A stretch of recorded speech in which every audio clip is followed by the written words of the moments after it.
What's up, YouTube? Kedris here. This is my match preview for Nottingham Forest versus Liverpool. This match is going to take place at the City Ground on Sunday, February 22nd. And there's a lot of things that are going around, a lot of hype after we won at Fenerbahce in Turkey. So let's take a look. As with all things, when we do match previews, we start with injuries. Looking at Liverpool's injuries, they seem to be without a right back. Connor Bradley is out for the remainder of the season. Giovanni Leone, he was that young center back that came in and got injured on his first match. I really feel bad for the kid, but he is out. Wataru Endo has been ruled out as well. Isak is still recovering, has been ruled out. Frimpong is a 50-50, but I'm going to lean more towards he's going to be out for this match. I do not think he plays. Moving on to the Nottingham Forest injuries, we have John Victor. He's been ruled out.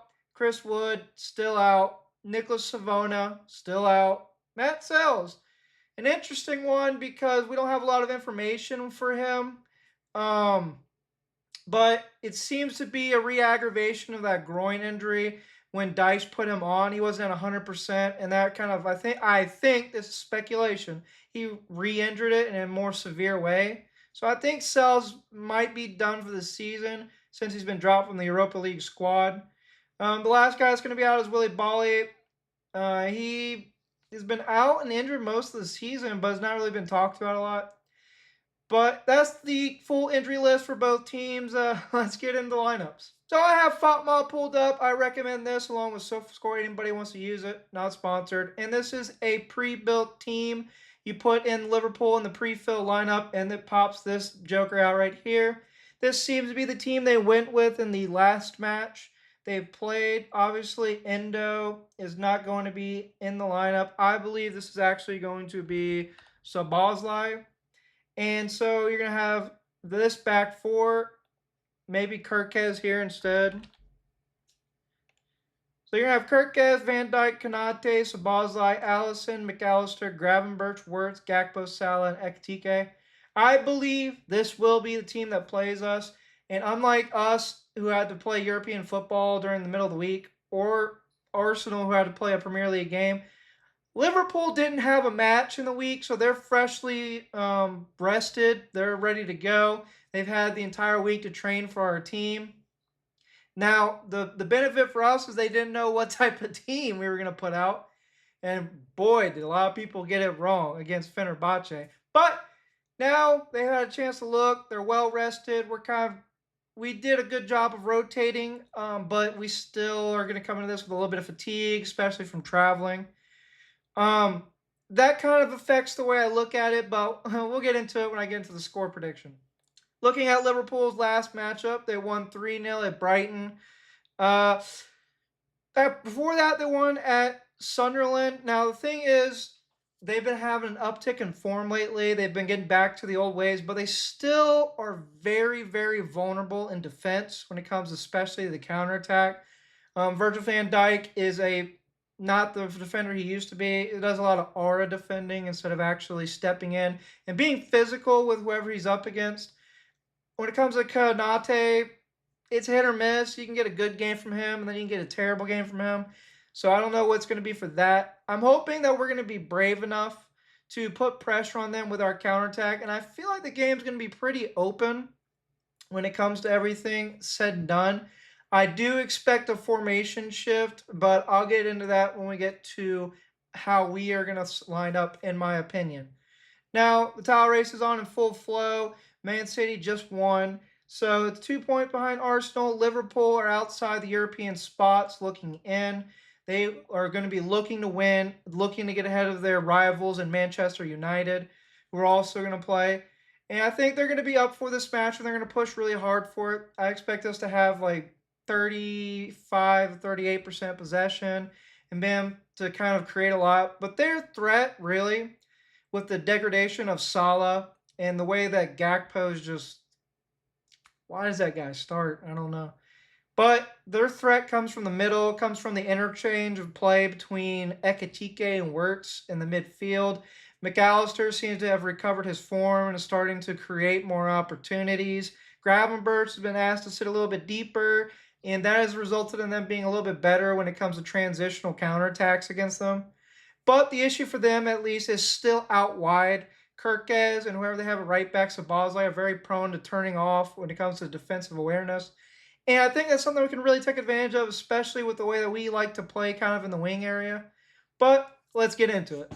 So this is the team that played against Fenerbahce and lined up. A lot of people were surprised, including myself, that we went with a four-back system. Honestly, looking at what Pereira said after the match and his comments on Liverpool, I don't actually expect us to change formation. I think we're going to stay the same when it comes to personnel grouping, but the change is going to be something more like this. Like we're going to defend very compact midfield area, which is going to be very important against Liverpool specifically because of the threat that comes from McAllister, Wirtz, and Ekitike. I don't rate the threats on the wings very highly. I don't think they're going to do much. So I actually would isolate like the likes of William and Ina outside. I have full trust in them to handle whichever winger they're up against. And I would actually play more of a central system where we block out the middle of the park, and then when we get the ball turned over, these guys, like I said in my match reaction video, one of these guys are going to stay high, and we can counterattack down those wing areas. We also did a good job of that against Fenerbahce, where we played. This is the formation we played, but in defense, it would look something like this instead, to where these guys would help out on the wing, and it gives White be kind of in the middle as well. And then, like I said, whoever's the winger would be staying up high. So if the ball was on this side, Hudson-Odoi would come back and Hutchinson would stay high. And that's something that I really appreciate. I think it is really important in our team, especially with Gibbs White being a player who can be effective defensively. I like it. I like the setup. I like everything. And I think it's going to be very similar for this match. Just maybe Sangare being a little bit more of a holding role, staying more disciplined centrally. And that would, I think, is going to be the only change in that regard. In regards to personnel, I think it stays the same. I think it's going to be Ortega in goal. It's going to be Williams and Ina at fullback with Murillo, Milinkovic at center back. Sangare, Anderson, and Gibbs White will play. Hutchinson and Hudson-Odoi will be the starters. I've said my qualms about Hudson-Odoi. I think he should be switched out with somebody else, somebody like Bakwa, who Pereira gave a long talking to after the match. Maybe he gets an opportunity. Or he could switch out with McAtee, or he could switch out with Ndoye. I personally favor Ndoye for this match just because of his pace, his blistering pace, is able to get behind the defensive line and really challenge Liverpool in the wide areas, which is where I think the threat can come from. I would like to see, rather than Hudson-Odoi, we go with Ndoye. Why? Oh, I know, I clicked fingers. Thought I was tripping for a second. This is what I'd like to see. I'd like to see something like that. Is there anything else I would change? Probably not. Honestly, the only other thing I would say is probably a change in the substitute order. I don't think we're going to see like Ndoye, especially if he's starting, he's going to come on. I do think we'll see Callum Hudson-Odoi come off the bench, but the sub for Hutchinson will actually, I think, be back on this match, and I think that will create an interesting effect where we had the speed on this side and the technical ability on this side, then all of a sudden it's switched, and the speed's going to be on this side, although I think Backwell has technical ability. He just hasn't shown it yet. And you're going to have the technical ability with Hudson-Odoi on the left. So I think that's going to create an interesting dynamic later on in the match. And I think it's going to be an interesting match. I think it'll be very open at some points. I think we'll also not have as much possession. But with the return of Murillo, I think we do get a result. All right, guys, so that's for me wrapping it up. I talked about the opposition. I talked about how I think we're going to line up, how we're going to substitute, the tactics that I would utilize. And we have to wrap this all up with the most obvious thing with any match preview, the score prediction. Now, I thought long and hard about it. And I think the European match should have effect. I think them having a whole week to rest is also going to have effect. They're going to have more energy, especially in the latter half of the 90. But they will be rusty in the first part of that 90, which is where I think the kind of counterbalance will come in. I also think that they'll be up for it, especially having lost 3-0 at Anfield early in the season, and with the City Ground fans singing with joy in your head. I believe the score is going to be either 1-1 draw or 2-2, but a draw all the same. Now, a lot of people are riding the hype of the Fenerbahce match. I think taking the things I've said into consideration, for me at least, keeping it real, that's the result that I expect. But hey, am I wrong? Would you change anything about my lineup?